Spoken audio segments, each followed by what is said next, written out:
मध्यरात्री 2 वाजता gas agency बाहेर लागलेल्या लांबलचक रांगा, 1 किलो गॅससाठी चक्क 600 रुपये मोजणारी जनता आणि एका गॅस सिलेंडरसाठी 500 रुपयांची लागलेली बोली. देशात पुन्हा एकदा लाकडाच्या चुली पेटू लागल्यात आणि विजेवर चालणाऱ्या शेगड्यांची विक्री रातोरात 50 पटीने वाढली आहे. हे अत्यंत विदारक वास्तव आहे. पण एक मिनिट थांबा. सरकार संसदेत छाती ठोकपणे सांगते की गॅसची कोणतीही टंचाई नाही. मग रस्त्यावर हाहाकार का माजलाय? देशात खरोखरच गॅस संपलाय की तुमच्या माझ्या भीतीमुळे कृत्रिम टंचाई निर्माण केली गेली आहे? आज आपण भक्कम पुराव्याच्या आधारे या संपूर्ण गॅस टंचाईचं गणित उलगडणार आहोत. हा व्हिडिओ शेवटपर्यंत नक्की पहा, कारण यात तुमच्या चुलीचं भविष्य दडलंय. नमस्कार, मी ज्ञानेश्वर रेड्डी. तुम्ही पाहताय टीओडी मराठी. भारतातल्या गॅस टंचाईचं वास्तव समजून घेण्यासाठी आपल्याला मागणी, पुरवठा आणि साठा हे गणित समजून घ्यावं लागतं. टप्प्याटप्प्याने हेच गणित आपण समजून घेऊयात.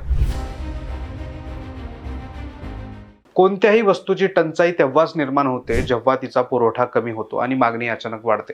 भारतात नेमकं हेच घडलंय. गॅसच्या टंचाईचं पहिलं मोठं कारण प्रत्यक्ष युद्ध नसून लोकांच्या मनातील युद्धाची भीती आहे.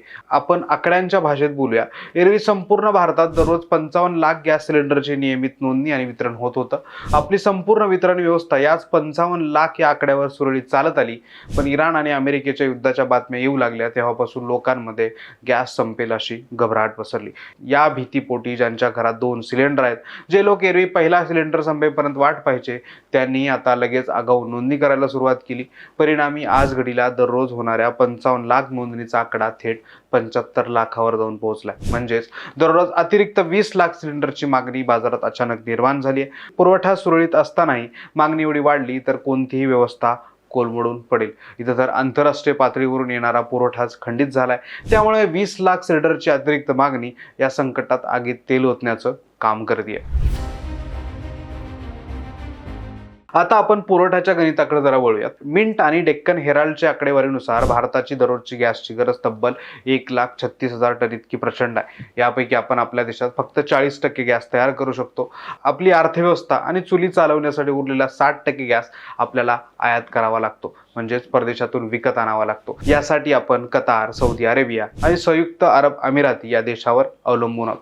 यातला सर्वात कळीचा मुद्दा म्हणजे या आयात होणाऱ्या गॅसपैकी तब्बल 90% गॅस हा समुद्रातील होर्मुझच्या सामुद्री धुनीतून म्हणजेच पर्शियन आखात पार करून येतो. इराण, इस्रायल आणि अमेरिका यांच्यातील वाढत्या युद्धामुळे हा मार्ग अत्यंत धोकादायक बनलाय. 28 फेब्रुवारीला इराणवर हल्ला झाल्यापासून इथली वाहतूक ठप्प झाली आहे. आंतरराष्ट्रीय व्यापारातील नियमांचा आधार घेत अनेक कंपन्यांनी आपला गॅस पुरवठा थांबवलाय. त्यामुळे भारताकडे येणारी गॅसची जहाजं तिथेच अडकून पडली आहेत. भारताची तब्बल 24 जहाजं या भागात अडकली आहेत. सरकारने इराणची बोलणी केल्यानंतर 2 जहाजांचा मार्ग मोकळा झाला. 16 मार्च 2026 रोजी भारताचं शिवालिक नावाचं जहाज 46,000 टन गॅस घेऊन गुजरातच्या मुंद्रा बंदरावर पोहोचलं. पाठोपाठ नंदादेवी नावाचं दुसरं जहाजही 46,000 टन गॅस घेऊन येतंय. या दोन्ही जहाजांमधील गॅस एकत्र केला तर 92,000 टन होतो. पण आपल्या एका दिवसाची गरज 1,36,000 टन आहे. म्हणजेच युद्ध सुरू झाल्यानंतर तब्बल 17 दिवसानंतर आलेली ही 2 जहाजं भारताची एका दिवसाची गरजही भागवू शकत नाहीत. यावरून पुरवठ्यातील तुटवडा किती भयंकर आहे हे स्पष्ट होतं. पेट्रोल आणि डिझेलच्या बाबतीत भारताकडे 74 दिवस पुरेल इतका साठा आहे. पण गॅसच्या बाबतीत आपलं गणित पूर्णपणे चुकलंय. द हिंदूच्या एका बातमीनुसार भारतात गॅस साठवणुकीचे केवळ 2 भूमिगत प्रकल्प आहेत. पहिला प्रकल्प विशाखापट्टणम येथे 2007 मध्ये सुरू झाला आणि दुसरा प्रकल्प अलीकडेच कर्नाटकातील मंगळूर येथे सुरू झाला. या दोन्ही भूमिगत साठ्याची केवळ क्षमता 1,40,000 टन इतकीच आहे. आपली रोजची गरज 1,36,000 टन असताना हे 2 साठे मिळून आपल्याला जेमतेम एक दिवसच पुरू शकतात. युरोपियन देश आपल्या वार्षिक गरजेच्या 25% गॅस साठवून ठेवतात, पण आपण आजपर्यंत पूर्णपणे रोजच्या रोज येणाऱ्या जहाजावर अवलंबून होतो. आता तीच जहाजं थांबल्यामुळं आपल्याकडं आणीबाणीच्या वेळेसाठी कोणताही मोठा राखीव साठा उरलेला नाही. हे मोठं पायाभूत अपयश आहे.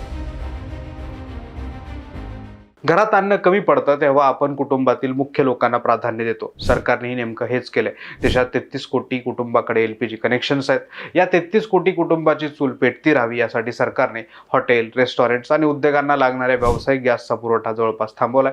या आस्थापनांना आता गॅसऐवजी कोळसा किंवा विजेवर चालणाऱ्या उपकरणांचा वापर करण्याच्या सूचना देण्यात आल्या आहेत. या निर्णयामुळे जो गॅस वाचेल तो थेट सामान्य माणसाच्या घराकडे वळवला जातोय. तरी सरकारनं शहरांमध्ये गॅस मिळवण्याची मुदत 25 दिवस आणि गावांमध्ये 45 दिवस असं केली आहे. दुसरीकडे द प्रिंटचे संपादक शेखर गुप्ता यांनी एका व्हिडिओत केलेल्या विश्लेषणातून एक अत्यंत महत्त्वाची आणि दिलासादायक बाब समोर येते, ती म्हणजे पाईपलाईनद्वारे येणारा गॅस. जे लोक घरात पाईपलाईन गॅस वापरतात त्यांना या टंचाईचा कोणताही फटका बसलेला नाही, कारण भारताला लागणाऱ्या एकूण नैसर्गिक वायूपैकी सुमारे 51% वायू आपण देशातच तयार करतो आणि यातील केवळ 2% वायू हा घरगुती पाईपलाईन गॅससाठी वापरला जातो. त्यामुळे ही घरगुती पाईपलाईन गॅस सेवा पूर्णपणे सुरक्षित आणि सुरळीत सुरू आहे.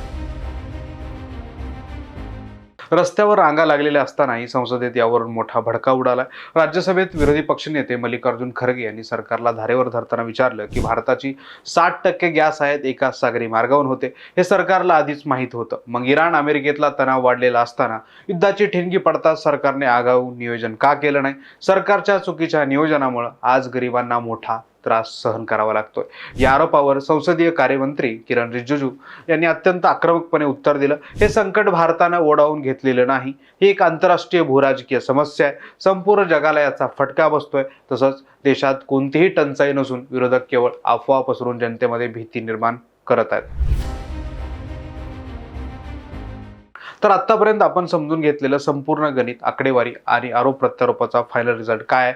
देशात खरोखरच गॅस टंचाई आहे का? या प्रश्नाचं उत्तर होय असं आहे. पण सध्या ही टंचाई जेवढी मोठी भासते तेवढी ती नाही आहे. आंतरराष्ट्रीय पातळीवर युद्धामुळे होर्मुझच्या सामुद्रधुनीतील पुरवठा साखळी तुटली आहे, ही 100% सत्य आहे. आपल्याकडे साठवणूक क्षमता नाही, हेही खरं आहे. पण या खऱ्या टंचाईचे एका मोठ्या संकटात रूपांतर करण्याचं काम लोकांच्या भीतीपोटी वाढलेल्या अतिरिक्त 20 लाख सिलेंडरच्या मागणीने केलंय. युद्ध लांबलं तर मात्र परिस्थिती गंभीर होऊ शकते, हेही खरं आहे. तुम्हाला या संपूर्ण परिस्थितीबद्दल काय वाटतं आणि तुमच्या शहरात गॅस वितरणाची सद्यस्थिती काय आहे हे मला खाली कमेंट करून नक्की सांगा.